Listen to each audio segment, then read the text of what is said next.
Good evening and welcome to NEWSBREAK Live. I'm Hibah. Thanks for joining us. Torrance police will be out in full force this holiday through New Year's Day, making sure impaired drivers are off the road. Torrance Police Department is partnering up with the California Office of Traffic Safety and National Highway Traffic Safety Administration to combat drunk driving. It's part of the special year-end drive sober or get pulled over enforcement. Torrance Police will have DUI checkpoints and saturation patrols. They have plans to be out on December 29th and 30th. Officials say in recent years, California has seen an increase in drug-impaired driving crashes. Funding for this DUI operation is provided by a grant. Christmas tree recycling starts today in the City of Torrance. The city is encouraging people to properly dispose of their Christmas trees. If you're a Torrance resident, use your green waste recycling container to recycle your unflocked tree. If your tree is flocked, it's recommended to cut the tree in half and place it in your black trash bin. Trees 6 feet or smaller can be placed directly into your green waste container and will be collected during normal times. Make sure that you remove all decorations. Now, if you have a larger tree, place it on the curb at least 4 feet from your collection containers by 7 a.m. on your regular scheduled collection day. A separate truck will collect the trees to use as mulch and landfill cover. Recycling of trees will continue through January 11th. If you'd like more information, head to torranceca.gov. A renowned baseball facility is still working on opening their doors right here in Torrance. Hitter's House plans to open its first location on the West Coast right here in the city. The business offers 24/7 year-round for baseball and softball players of all ages. It helps them work on their swing and improve their techniques. The proposed location is on Hawthorne Boulevard in 2 vacant buildings formerly occupied by the Arizona Leather Company. Hitter's House will also have a store with world-renowned Marucci Sports Company products. Marucci is known to be the #1 baseball bat manufacturer in the Major League Baseball. Company officials say Torrance was chosen because of the number of youth playing the sport and its proximity to LAX for visiting Major League Baseball players. The location is the first outside the state of Louisiana. Honda and the Salvation Army partnered up to make sure families had a meal for the holiday.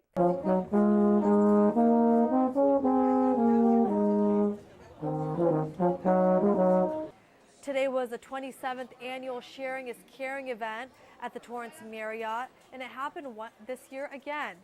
The event is presented by Honda in partnership with the Salvation Army. The festive meal is hosted each year on the day after Christmas. The free community meal served between 800 to 1,000 people this year. The individuals who serve the guests are volunteers from American Honda. 27 years ago, the Salvation Army was broken into and all the toys were messed up or stolen. And so Honda stepped up and provided a lunch and some toys, and we've been doing it ever since. One of our executives at the time got wind of it and decided we had to do something about that. And out of that was born this Sharing is Caring holiday luncheon when the Marriott opens their doors to several members of the community who might be going through some financial struggles, coming out of maybe homelessness, or maybe just a little bit lonely at the holiday time and want to spend a little time with some fellow members of their community. So our associate volunteers come out here, help serve the meal, and it's really just a wonderful way to help celebrate the holiday season with our neighbors here in the South Bay. I'm volunteering and helping feed the homeless. It makes me feel good because I'm giving back to my community. I have been doing Sharing is Caring for like 15 to 20 years, I think.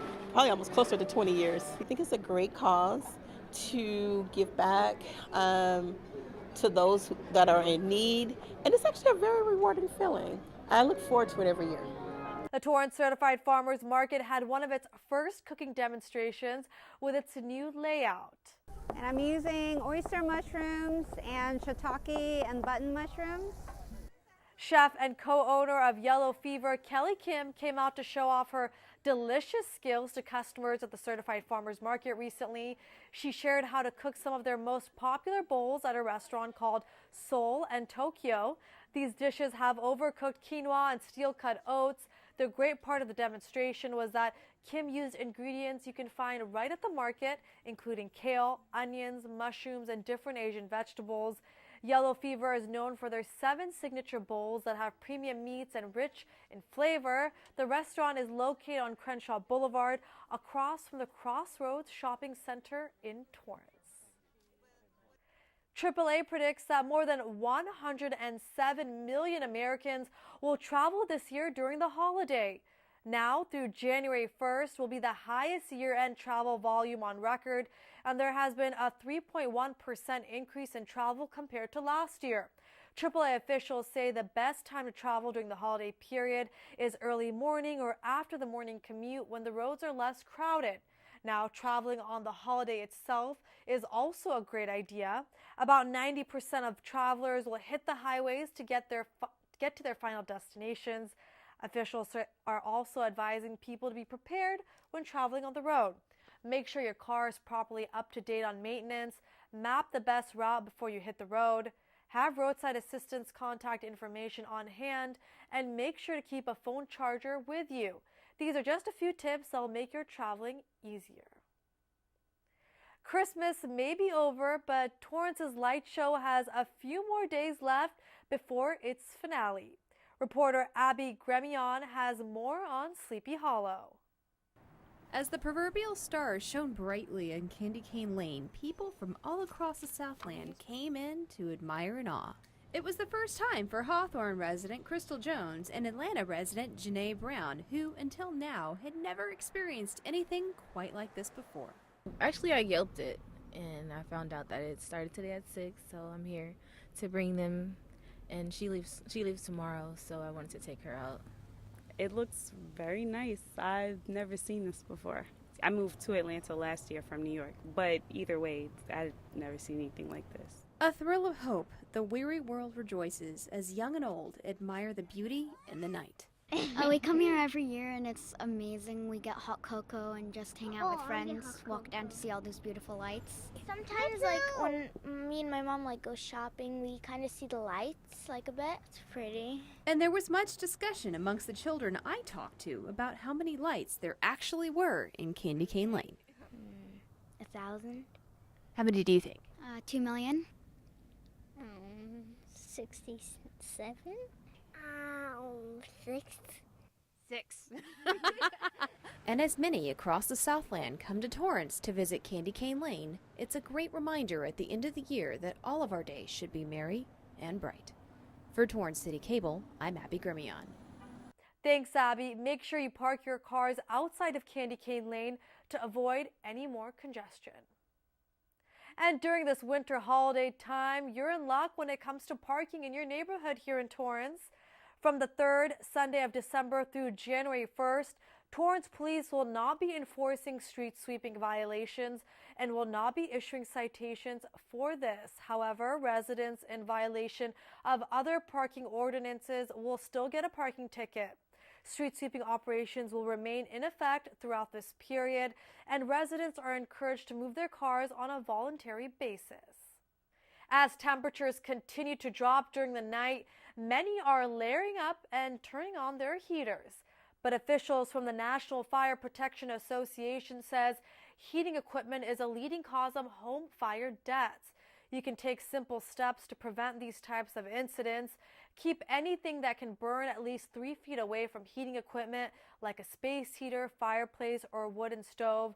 Make sure to have a 3-foot kid-free zone around space heaters. Never use your oven to heat your home. When leaving an area at your home, make sure to turn off portable heaters. Always remember to test smoke alarms at least once a month. Half of home heating fires are reported during the months of December, January, and February.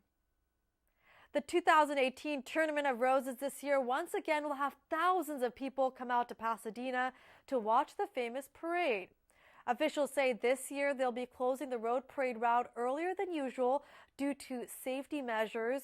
Road closures will take place the night of Sunday, December 31st through the day of the parade on January 1st. The closures will be along Colorado Boulevard from Orange Grove Boulevard to Sierra Madre and northbound on Sierra Madre to Paloma Street. Also, to experience the celebration, the Tournament of Roses will launch a new app for your phone. You'll be able to access information about the parade, including participants, lineup, and get instant notifications. And don't forget to keep an eye out for Torrance's majestic float that will show off the beauty of the Madrona Marsh Preserve this year. And before the next half of NewsBreak Live, here are a few events to mark on your calendar. You can ring in the new year with Yorkshire Square Brewery. They're hosting a party with wearing your ugliest sweater. Cover is free, and you can enjoy some of their beer along with food. And you can help decorate the 2018 City of Torrance Rose Float. Join the Torrance Rosefoot Association and help decorate this week. There are 2 shifts per day available. Round-trip transportation is provided for each one. For more information, go to torrancerosefloat.org. Well, in just 2 minutes, registered dietitian nutritionist Vandana Sheth shares how you can eat healthier this holiday and changes you can make in the new year. We'll be back in just a few. Look at you. Oh, Hi there. we're necking. How long did it take you to do your makeup? I'm Tyler Haynes. I'm Mamie Perez. And I'm Zachary Downer, and we're members of the cast of Cats on Broadway. Each year, between 6 and 8 million cats and dogs will enter shelters and rescue groups, but only half will be adopted. That leaves millions of healthy and treatable pets who still need homes. Only 45% of cats and 36% of dogs in American homes Come from shelters or rescue groups. Which are full of wonderful family-friendly pets. The Shelter Pet Project and Cats on Broadway have joined forces to encourage you to consider shelter pet adoption first when looking for a new four-legged friend. Whether you're looking for a quiet companion to relax with at the end of the day or a furry friend who's outgoing and ready to take center stage, there's a shelter pet out there who's perfect for you. Visit theshelterpetproject.org to find adorable, adoptable, curious cats and dogs near you today. Adopt a shelter or rescue pet today.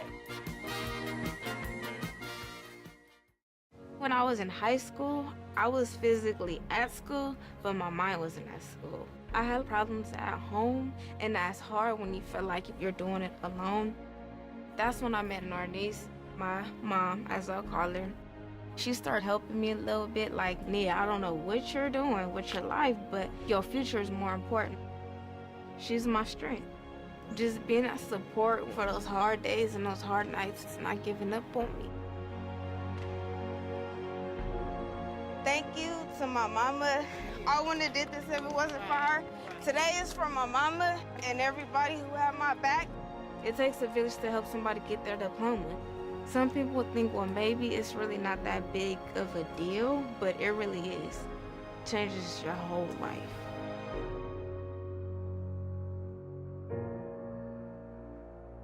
Find free adult education classes near you at finishyourdiploma.org. Welcome back to the second half of NewsBreak Live, and joining me is registered dietitian nutritionist Vandana Sheth, who is also the spokesperson for the Academy of Nutrition and Dietetics. So nice to have you back. Great to be here, Hibah. Christmas may be over, but people are still enjoying family feasts, and they're probably eating more than usual. So during this time, how can people be a little bit healthier when they're eating?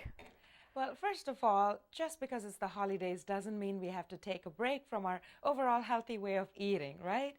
At the same time, I want us to enjoy and savor foods. So have some kind of strategic plan as to what your favorite foods are, identify them, take time to savor and indulge in them, but keep it as an 80-20 rule. That's really the bottom line. 80% of the time you're trying to eat healthy, and then allow that 20% of the time for an indulgent snack or treat, and that's okay.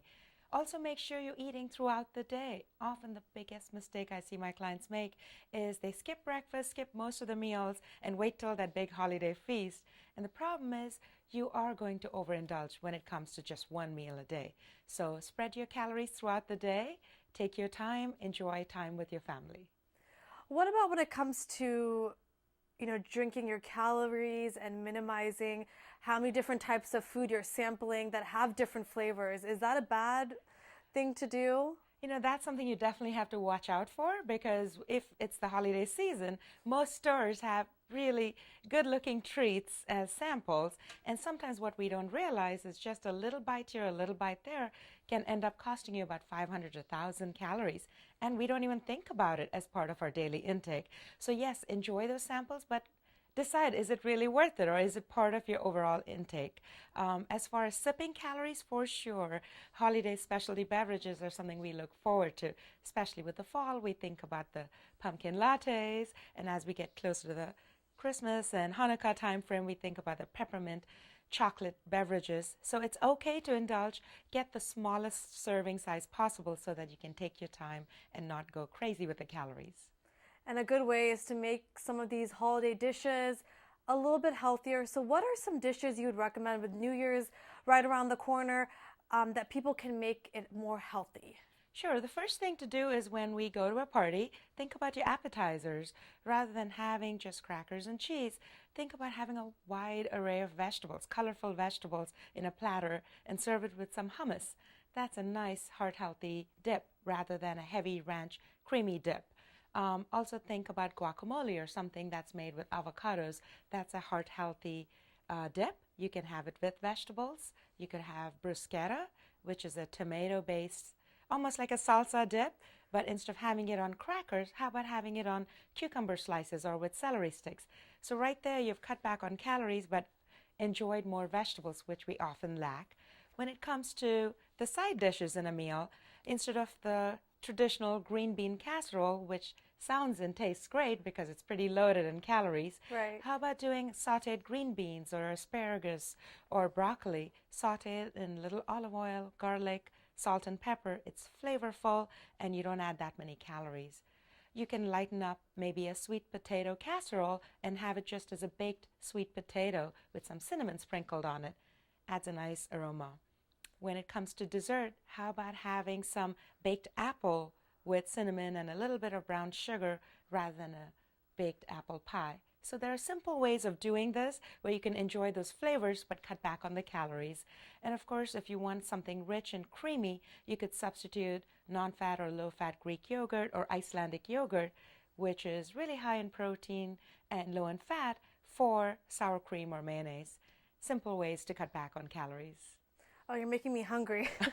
But when it comes to portion sizes, obviously it's good to eat in moderation, but what about when you're cooking for families and for your family and friends?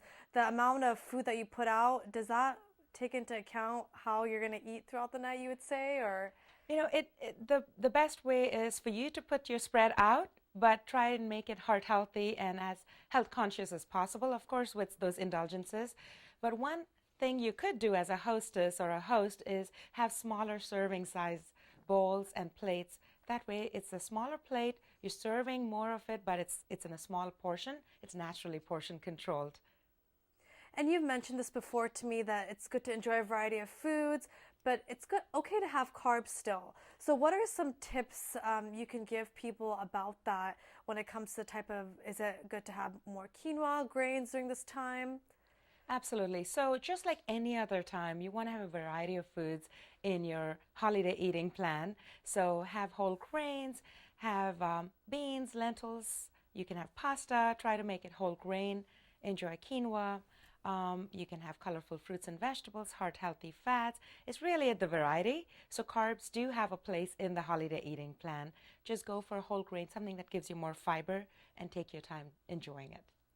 And besides eating healthier, what are some other tips you have to keep the weight off during this holiday time? Well, the biggest tip is, of course, not only eating healthy throughout the day or eating mindfully throughout the day, but moving more.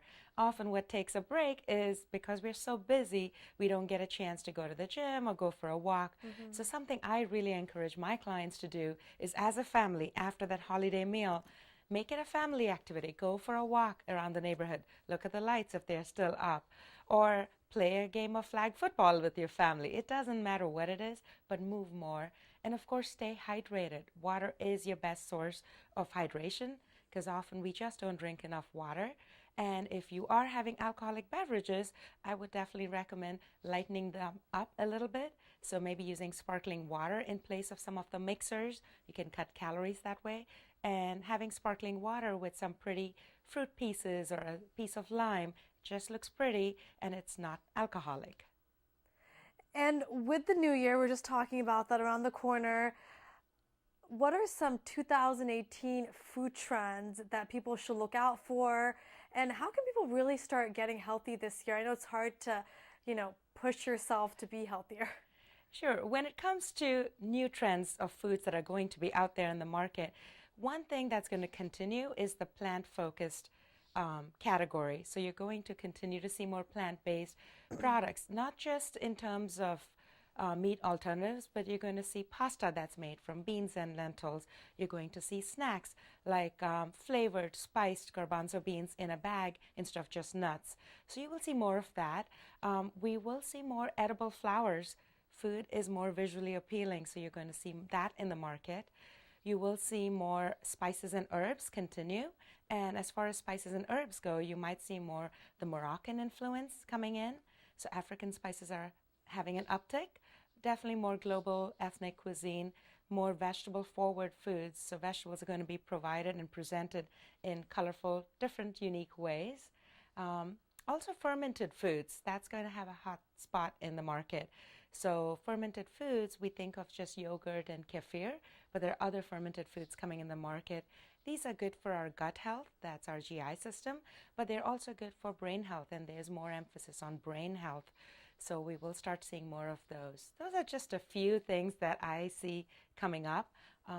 One other trend we might see are powders, healing powders and herbs and spices. Okay. So you'll continue to see like the turmeric lattes that are being popular. You'll see green powders being popular.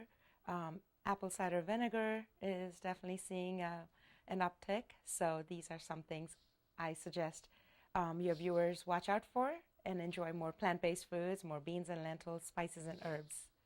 And besides accommodating some of these new trends into their lifestyle, what are some ways people can start off the new year in a healthy way? What kind of plan or goals should they set that are realistic? That's the key, right? The first thing is to have a realistic plan, because often I have clients walking in saying they want to lose 40 pounds or whatever their goal is. That's a great long-term goal. We talk about baby steps. How do you get to that step? By making simple tweaks in your diet that's sustainable, that's doable for you. So come up with a goal for you that has that's an action plan that has to do with food and physical activity. Consult with a registered dietitian nutritionist. I would love to see you in my office. My office is in Torrance. So if you're in the area and you want to come in and meet with me, we'd be happy to schedule an appointment for you, make a customized plan for you so that you can be successful at your health and wellness goals. Also, make sure you continue to think of food as not just nourishment, as something that you can indulge in. All foods fit your lifestyle. It's a matter of how much. So identifying the portions, learning what works for you to get you to optimal nutrition goals. And be mindful about your conscious decisions. It's interesting, there was a study that said we make 200 food decisions a day. And so we are always surrounded by food. So let's make it a conscious process. Pay attention to your mind and your body as far as the hunger and satisfaction cues go. Often we just ignore it. When we like something, we tend to overeat it, and nothing tastes as good as that first bite of food. So take our time to slow down and enjoy food. These are some great tips. And Vandana, your emphasis also is on diabetes. And I know a recent report this year shows that more Americans are facing having diabetes. So tell me about that and how you can help some of our viewers if they're interested in this. Sure. Diabetes is a chronic condition, and unfortunately more and more people are being diagnosed with diabetes, and many of them are actually not even diagnosed. There are so many people walking around without knowing that they have diabetes, and pre-diabetes is the stage where we can convert people from being pre-diabetic, where you're heading towards diabetes, but we can make lifestyle changes to reverse this process. So I love working with clients who are diagnosed recently, or even if they've been struggling with diabetes. This is a population that I really feel passionate about. I have family members with diabetes, so I get it. So with someone who's either having pre-diabetes or diabetes, it is something that I want them to know that you can work with a dietitian, you can work with a certified diabetes educator. These are professionals who have education, who have lifestyle skills that can help you work with practical solutions so that you can enjoy your favorite foods. You don't have to give up your favorite foods while getting your blood sugar under control. Does overeating have anything to do with diabetes? Is there a correlation? I know you mentioned to me that during the holiday season, people tend to put on up to 2 pounds on average. Yeah, there was, yes, Americans tend to put on 1 to 2 pounds on average during the holiday season. And by itself, the 1 to 2 pounds really doesn't make that big a difference. But the problem is research has shown that these 1 to 2 pounds tend to stick around and we keep adding to it. And so that's where the problem occurs. And as far as overeating and diabetes go, there's no direct connection between those two. But in general, you want to be mindful. You want to make healthy food decisions throughout the day, whether you have a chronic condition or not. We want to make sure we're healthy. Well, Vandana, it was a pleasure to have you on my show again, and I hope the viewers will take into account some of the tips you provided to keep off some of the holiday weight. Great to be here. Thank you so much. Happy New Year. You too. Thanks, Vandana. And for more information, you can contact Vandana at vandanashethrd@gmail.com. You can also email her at nutritioneducator@gmail.com and contact her at 310-408-8766 if you have any more questions. Well, that does it for NewsBreak Live. And if you ever have news or video that you'd like to share, please email us at newsbreak@torranceca.gov. For Facebook and Twitter users, use hashtag NewsBreakLive. Have a great night.